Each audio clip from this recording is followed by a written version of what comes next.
Anggota DPRD Gorontalo Utara, Deninda Hairunisa, memberikan klarifikasi usai videonya viral di media sosial. Dalam video tersebut, Deninda yang akrab disapa Dini terlihat melakukan gestur yang dianggap seperti mengejek masa aksi saat menerima pendemo di kantor DPRD Gorontalo Utara, Senin, 13 Oktober 2025. Dini menjelaskan bahwa video tersebut telah dipotong sehingga menimbulkan persepsi keliru. Ia menyebut gestur yang dilakukan merupakan bentuk komunikasi nonverbal kepada seseorang yang dikenalnya di lokasi aksi. Diterangkan pula bahwa pada saat itu ada seseorang yang tengah berorasi di depannya, sehingga gerakannya tampak seperti mengejek jika dilihat sepintas.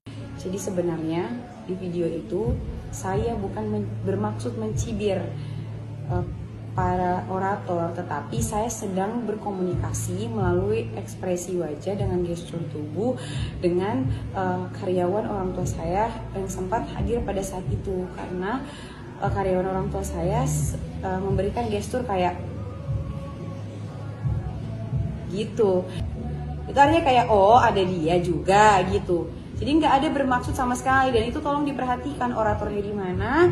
Terus pandangan pimpinan saya menghadap ke orator, sedangkan saya waktu itu miring gini ke kanan.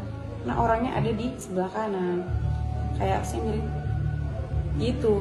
Saya mau menyampaikan bahwa ya bakal saya hadapi, tetapi kan saya tidak mungkin berbicara di situ karena pada saat itu masih ada orang yang bicara. Jadi saya melalui ekspresi wajah saya tidak bisa juga menyalahkan orang-orang di luar sana yang beranggapan atau menafsirkan sebuah penggalan video saya atau foto saya yang di screenshot itu kayak saya nggak mau menyalahkan mereka jika menafsirkan itu adalah sebuah ejekan atau apa gitu, karena mereka kebanyakan adalah orang-orang yang tidak ada di situ dan tidak mengetahui kondisi aslinya seperti apa. Saya tidak menyalahkan, makanya kalau memang ada berbagai media mengatakan dan banyak netizen juga yang berkomentar saya kelihatannya di situ sombong atau saya tidak beretika atau saya seperti mencibir.